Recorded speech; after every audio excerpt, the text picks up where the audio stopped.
आगामी विधानसभा निवडणुकीच्या पार्श्वभूमीवरती नागपूरच्या रेशीमबाग येथील संघ मुख्यालयामध्ये संघाचे सरकार्यवाह अतुल लिमये यांच्या प्रमुख उपस्थितीमध्ये आज जे आहे ते महत्त्वाची बैठक पार पडत आहे, ज्यामध्ये विदर्भातील जे आहे ते 62 जागांपैकी 51 अधिक जागा जिंकण्याचा जे आहे त्यामध्ये निर्धार केला जाणार आहे। आणि एकूणच महाविकास आघाडी आणि काँग्रेसकडून ज्या पद्धतीने लोकसभा निवडणुकीमध्ये भाजप विरोधामध्ये फेक नेरेटिव्ह जो आहे सेट करण्यात आला होता, त्याला कशा पद्धतीने उत्तर द्यायचं या संदर्भात देखील या बैठकीमध्ये विचार मंथन होणार असल्याची जी आहे ते शक्यता वर्तवली जाते। आणि सोबतच यामध्ये जे आहे ते शहरातील आणि ग्रामीणमधील जे आहे ते आजी माजी आमदार असतील आणि प्रमुख पदाधिकारी आणि सोबतच संघाशी निगडित ज्या काही संस्था आणि संघटना असतील त्यांचा देखील यामध्ये सहभाग असणार आहे। आणि निवडणुकीच्या आणि तिकीट वाटपापूर्वी ही बैठक जी आहे ती अत्यंत महत्त्वाची मानली जाते, कारण की यामध्ये संघाचे सरकार्यवाह अशी प्रमुख जबाबदारी असणारे स्वतः अतुल लिमये जे आहे ते या बैठकीमध्ये उपस्थित असणार असून संबंधित पदाधिकारी आणि कार्यकर्त्यांना ते यामध्ये जे आहे ते मार्गदर्शन करणार आहेत। लोकशाही मराठीकरता मी ज्ञानेश्वर पवार, नागपूर।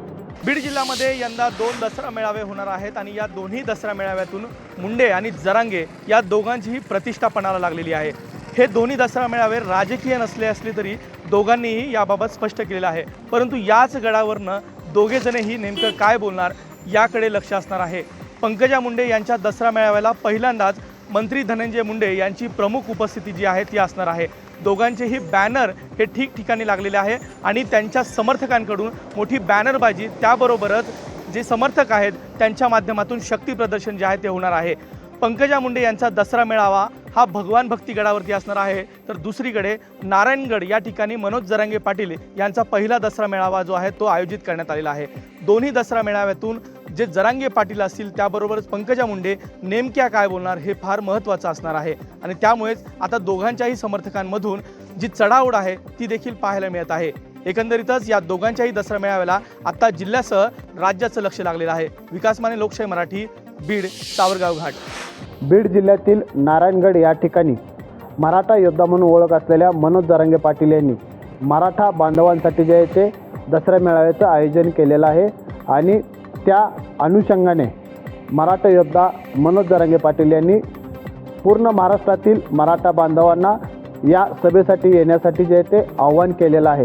त्याच पार्श्वभूमीवर सोलापूर जिल्ह्यातील सकल मराठा समाजाकडून आज पत्रकार परिषदेदरम्यान माहिती देत 2 लाख मराठा बांधव जे आहेत ते सोलापूर जिल्ह्यातून बीड जिल्ह्यातील नारायणगड या ठिकाणी दसरा मेळाव्याला जात असल्याची माहिती देखील जे ते यावेळी देण्यात आलेली आहे। मराठा समाजाला ओबीसीमधून आरक्षण मिळावं यासाठी मनोज जरांगे पाटील गेल्या अनेक दिवसापासून लढत आहेत। वसीम अत्तार, लोकशाही न्यूज, सोलापूर। राज्यातील वाढत्या दलित अत्याचाराच्या विरोधात आज पुण्यामध्ये मातंग एकता आंदोलन या सामाजिक संघटनेने पुणे जिल्हाधिकारी कार्यालयावरती मोर्चा काढला होता। या मोर्चाचं नेतृत्व माजी गृहराज्यमंत्री रमेश बागवे यांनी केलं। पुण्यातील भवानीपेठ परिसरात असलेल्या क्रांतिगुरू लहुजी वस्ताद साळवे यांच्या पुतळ्याला पुष्पार्पण करून या मोर्चाची सुरुवात झाली। राज्यात अनेक ठिकाणी दलितांवर अन्याय आणि अत्याचार वाढत आहेत, यातील आरोपींना कठोर कारवाई करावी या मागणीसाठी हा सगळा मोर्चा काढण्यात आला होता। या मोर्चामध्ये दलित समाजातील अनेक तरुण आणि तरुणींनी सहभाग घेतला। लोकशाहीसाठी मी चंद्रशेखर भांगे, पुणे। शिवसेना उद्धव बाळासाहेब ठाकरे पक्षाचे सर्वेसर्वा उद्धव ठाकरे यांच्यावर आता मोठा आरोप केला जातोय, कारण विधानसभा निवडणुकीच्या पार्श्वभूमीवर त्यांनी काही नेत्यांना आमच्या पक्षात तुम्हाला उमेदवारी दिली जाईल असं आश्वासन दिलं होतं। मात्र लोकसभा निवडणूक झाल्याच्या नंतर विधानसभा निवडणुकीची तयारी सुरू असताना मात्र या नेत्यांना दिलेला शब्द फिरवल्याचा आरोपही उद्धव ठाकरे यांच्यावर करण्यात आलेला आहे। कारण लोकसभेसंदर्भात मोठ्या हालचालींना वेग आलेला होता आणि अशामध्येच विविध नेत्यांना तिकीटं दिली जातील आश्वासन दिल्याचं देखील या नेत्यांकडून बोललं जातं आणि याच नेत्यांनी उद्धव ठाकरे यांच्यावर फसवणूक करत असल्याचा आरोप केलेला आहे। आणि त्यानंतर उद्धव ठाकरेंनी तिकीट दिलं नाही म्हणून आम्ही अपक्ष लढतोय अशी घोषणा या ठिकाणी मराठवाडा बहुजन विकास आघाडीचे सर्वेसर्वा तथा अध्यक्ष रमेश गायकवाड यांनी केलेली आहे। मात्र त्यांनी उद्धव ठाकरे यांच्यावर केलेल्या आरोपानंतर उद्धव ठाकरे आणि त्यांची भेट रामा हॉटेलमध्ये झालेली होती आणि त्या वेळीला एक ज्येष्ठ नेते सुद्धा सोबत होते आणि त्यांनीच ही भेट घालून दिली असं देखील या नेत्यांनी सांगितलेलं आहे। त्यामुळे विधानसभेच्या पार्श्वभूमीवर हे आरोप आणि प्रत्यारोप आता जोरदार चर्चेला उधाण देत आहेत आणि अशामध्येच प्रामुख्याने जर पाहिलं तर मोठा नेता शब्द देतो आणि तो पाळत नाही अशी चर्चा जी आहे ती सुरू आहे। मात्र यामध्ये नेमकं खरं काय आणि खोटं काय हे अजूनही गुलदस्त्यात आहे, मात्र आरोप अद्यापही केले जात आहेत। सचिन बडे, लोकशाही मराठी, छत्रपती संभाजीनगर। ग्रामीण भागातील अनेक जे काही विविध परिसर असतील त्या भागातून येत असतात आणि या ठिकाणी या महिलांची KYC देखील झालं नसल्याचा आरोप महिलांनी केला आहे. त्यामुळे लाडक्या बहीण योजनेच्या लाभापासून या महिलांना वंचित राहावं लागते की काय अशी भीती व्यक्त केली जात आहे. त्याचबरोबर या बँकेमध्ये फक्त 50 लोकांनाच दिवसभरातून एंट्री दिली जात असल्याचं बोललं जात आहे. त्यामुळे तालुक्यामधील मोठ्या प्रमाणामध्ये जे काही अनेक खातेधारक आहेत त्यांना या ठिकाणी येऊन रांगा लावाव्या लागत आहेत आणि तालुक्याचे जे काही तहसीलदार आहेत त्यांनी देखील या बँकेला सेवा सुधारण्यासाठी नोटीस बजावलेली होती, परंतु कोणत्याही प्रकारची सेवा अद्यापपर्यंत सुधारण्यात आल्या नसल्याचं या चित्रावरून समोर येत आहे. त्यामुळे SBI सारख्या शाखा या आपली सेवा कधी सुधारवणार याकडे संपूर्ण तालुक्याचं लक्ष लागून असणार आहे.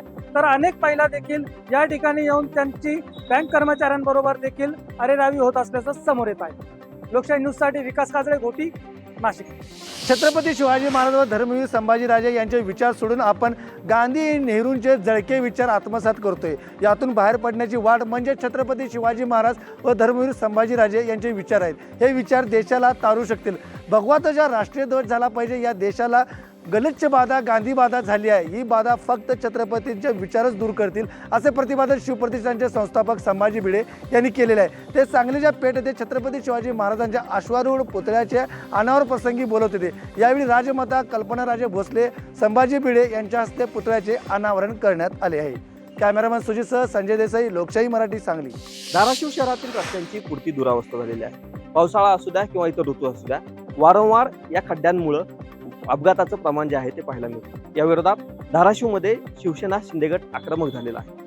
धाराशिव शहरातील ज्या ज्या ठिकाणी रस्ते खराब आहेत त्या ठिकाणी आकर्षक असे लक्ष वेधणारे बॅनर्स शिवसेनेकडून लावण्यात आलेले आहेत. कुठेतरी धाराशिव शहरात हे जे काही खड्डे पडलेले आहेत ते संपूर्ण जे आहे ते टक्केवारीमध्ये कुठेतरी अडकलेले आहेत असं या बॅनरवर नमूद करण्यात आलेलं आहे. त्यासोबतच यासाठी उपाय मात्र एकच असल्याचं कुठेतरी म्हटलेलं आहे. एकनाथ संभाजी शिंदे. जर पाहिलं तर गेल्या अनेक दिवसांपासून या खड्ड्यांवर राजकारण कुठेतरी शहरात होताना पाहायला मिळत होतं. मात्र या संदर्भात ठोस भूमिका जी आहे ते कुणीही घेतलेली पाहायला मिळाली नव्हती. मात्र शिवसेना शिंदे गटाने आता ही आक्रमक भूमिका घेत कुठेतरी या प्रश्नाकडे लक्ष वेधण्याचा प्रयत्न केलेला. त्यामुळे आगामी काळात तरी हे जे रस्ते आहेत ती व्यवस्थित होणार का असाच प्रश्न सर्वसामान्यांना पडला. ओंकार कुलकर्णी, लोकशाही मराठी, धाराशिव. अचानक दुपारी झालेल्या पावसाने शेतकरी हवालदिल झालेला आहे. शेतकऱ्यांच्या सोयाबीन पिकाचं मोठं नुकसान या ठिकाणी झालेलं आहे. अनेक शेतकऱ्यांनी आपल्या जवळ असलेल्या तालपत्री झाकण्याचा प्रयत्न केला, मात्र पावसाने तालपत्री झाकू दिलं नाही. अशात शेतकऱ्यांची सोयाबीन जी आहेत काढणीला आलेले पूर्ण बेकार झालेले आहे. शेतकऱ्यांना काढलेल्या सोयाबीनवर सुद्धा मोठ्या प्रमाणाने पाणी पडल्याने शेतकऱ्यांचं सोयाबीनसुद्धा मोठ्या प्रमाणात या ठिकाणी खराब झालेलं आहे.